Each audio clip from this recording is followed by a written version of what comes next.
Aquaman allows me to make a world creation film. It's a fantasy world. So literally everything has to be made up. From James, it's one of the most exciting parts of the process. It's challenging because you're designing a whole different world that we've never seen before, and you're doing it from scratch.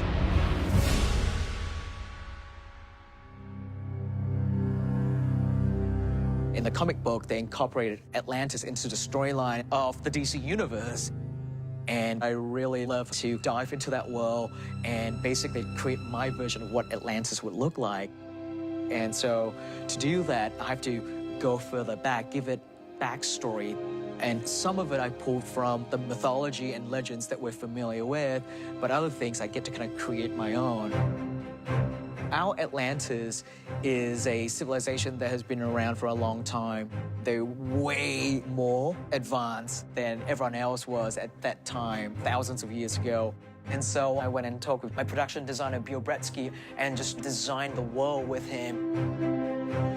Me and James, we wanted to make a neoclassic culture that was on the verge of like digital technology, because they weren't like a primitive culture that went underwater. They're already pretty advanced. But the thing they invented gave them power to live underwater. One of the things I really wanted to jump into early on is just getting the aesthetic correct. And we have an amazing army of concept designers and artists who are so brilliant in what they do, and just bring them on board early on and just talking to them about the look, the style, and the kind of flavor that I'm going on for the world. I'm a very hands-on designer. I love drawing myself, and so I'll kind of get in there, be behind their shoulders and kind of go, oh, what about, if we draw the trident more like this? Maybe just skinny up. It might look better, right? It look more dangerous if it's more pointy. That's just the process that I love, drawing and designing this incredibly vivid and lush world. Hey, go on, ladies and gentlemen. Those early days of us sitting in a room with a bunch of artists and James just coming up with, what about this? And what if this is the way the city worked? It was really exciting. The Royal Guards are only in the Royal Palace, right? Or anything related like the Colosseum, but we don't see them outside of that. We don't ever see them in battles or anywhere else. As a director, I try to put myself in the shoe of an Atlantean and go, what is a day in the life of an Atlantean look like? How do they eat? How do they sleep? How do they use the bathroom? And so you have to think about all that stuff, and all that stuff then affects, the world that you're trying to create. Here in the surface world, we built things out of materials such as brick, wood, metal. They don't necessarily have that down there. And so we're trying to pull a lot of influences from the ocean. The idea that maybe their buildings are very much like coral, that they're grown, perhaps, right? And how does that work? And is it a living thing that they live inside? Is the building just glowing with bioluminescent glow? They're so deep down that sunlight doesn't penetrate the ocean at that depth. So what provides the light source? That's the kind of stuff that we have to really dig deep into. The development on this movie was a huge effort. It was just amazing the amount of stuff that came out of James's mind. This part here, when it's like this, it blocks the point of impact. And he's not going to settle for anything that isn't exactly what he was hoping for. So I think we're angling more towards this camera. Good. Let's cut it. Going to this, I knew that it would be super visual effects heavy. And I don't think there is one frame in this movie that isn't touched by visual effects in some ways. Through the sort of post-production process of working on the visual effects, working on the CGI, we started to fine-tune and hone the look.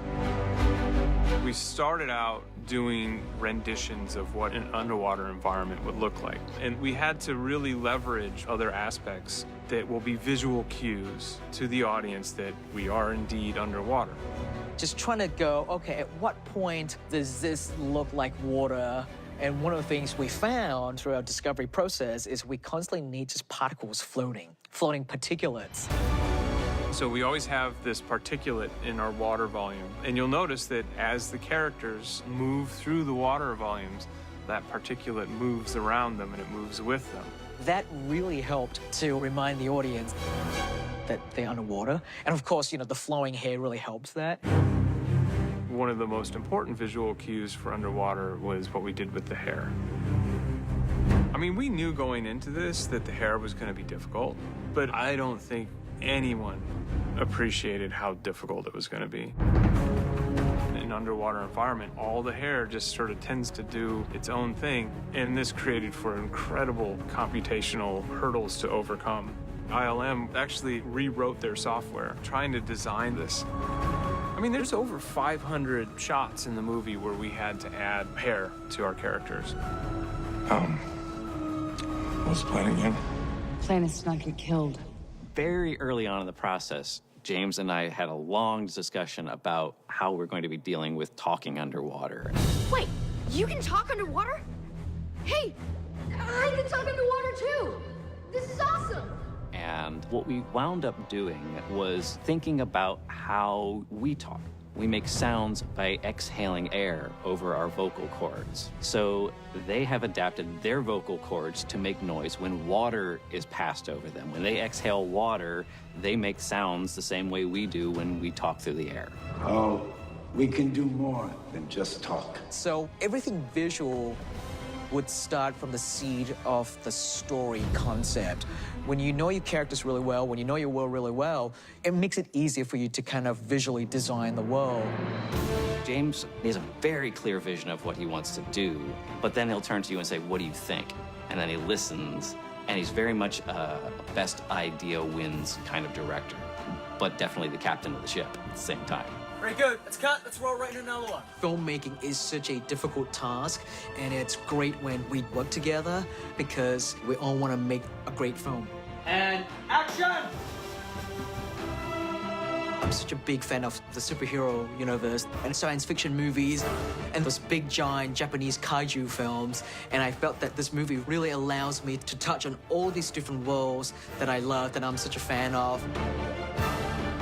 And it was such an honor for me to get the opportunity to create this film.